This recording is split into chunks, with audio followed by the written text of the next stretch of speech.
to just ministry in general. I know a lot of us are involved in ministry at one level or another. Maybe you're married to pastor, or you're on staff at a church, or whatever it is. But I love Kay's heart for other pastors' wives. She and I share that love of them. And but maybe I have several questions here, and I know I'm trying to watch the clock for you. But maybe just speak to what I think a lot of women in ministry deal with, a lot of loneliness there. Maybe speak to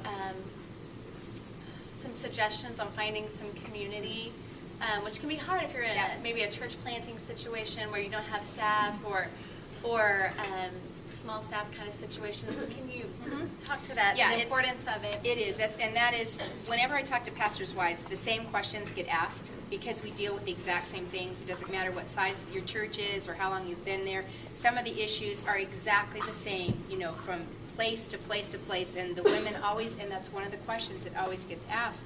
A life in ministry can be really lonely. It can be really rich. It can be incredibly rewarding. It can have some of the deepest relationships you've ever encountered. And it can also have moments of profound loneliness when you feel like that it is you and your husband, or sometimes just you, because you may be feeling a little alienated from him at a moment, that is just you against the world, and you are sacrificing so much, and you're giving up so much. You give up maybe a lot financially, or you give up a lot of your family time, or you give up your privacy. Your life, that living in the fishbowl is a very apt description. We do live with people watching us all the time.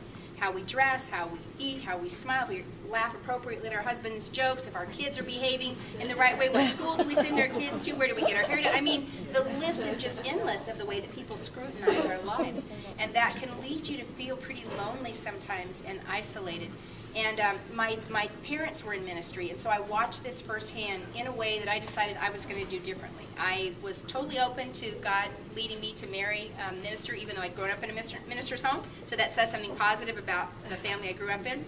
But I decided I wasn't going to do friendship the same way my parents did. My parents were taught in seminary that you don't get close to the people in your church because it can create jealousies, it can create people feel like, well, why are you hanging out with them? It just was not a good thing. So they pretty much they were loving, warm, incredible people, but in terms of their friendships, they didn't have close friendships within the church.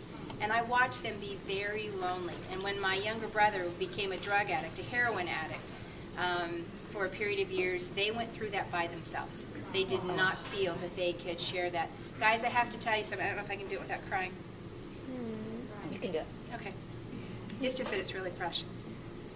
My cousin married to a minister, and about 6 weeks ago he committed suicide.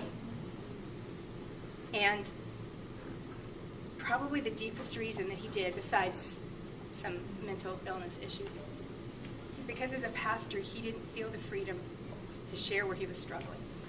And he had lived his entire ministry life carrying the burdens of thousands of people. The line to view at the viewing at the mortuary went on for hours because there were so many people that he helped, so many people whose lives he touched, so many people he was there for them.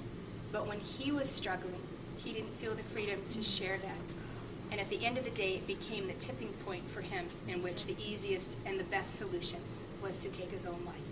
It's the most graphic example I've seen in a long time of the danger of trying to live in isolation, carrying your burdens, carrying the struggles of ministry on your own shoulders.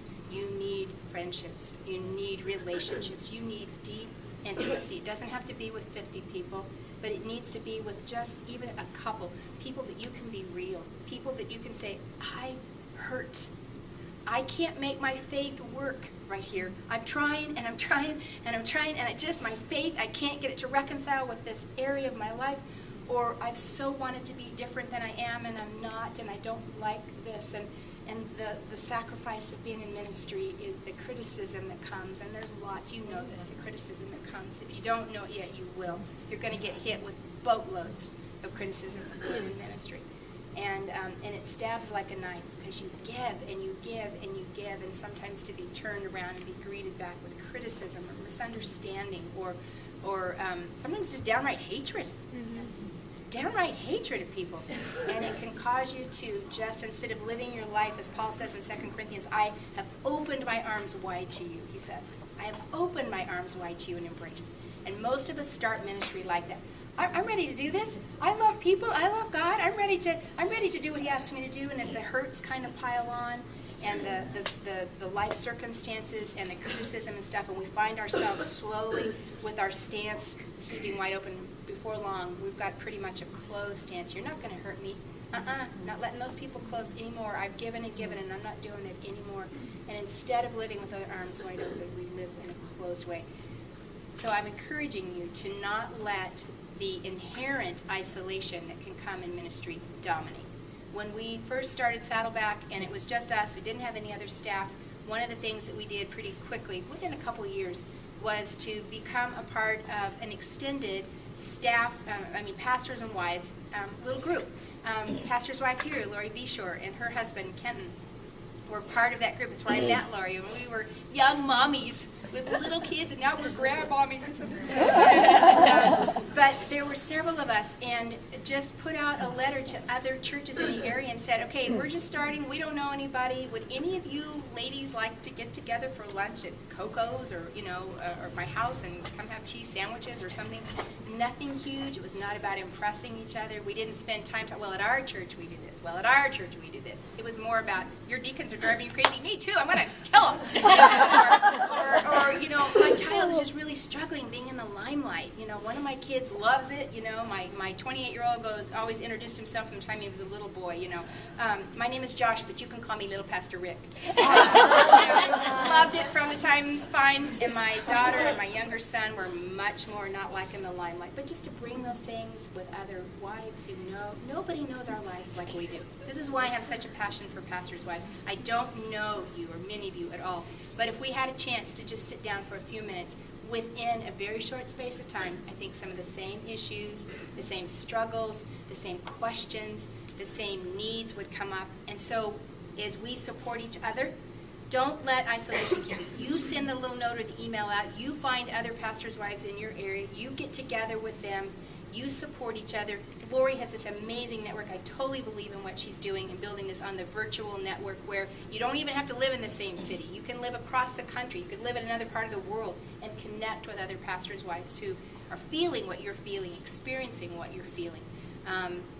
Don't use that as an excuse. It's there, it's a problem, but don't use it as an excuse. Be proactive, reach out, connect with other women, connect with those in your area and through on the internet. And because you need it. You've got to stay built up. You've got to have a safe place where you can be real, be yourself, share your joys, your struggles, the ups and downs, the hard parts, the good parts, the questioning parts, the parts of, can I survive another day in ministry because it's about to kill me, and have somebody else pour life back into you. You got to do it. Don't be passive about this. I do want to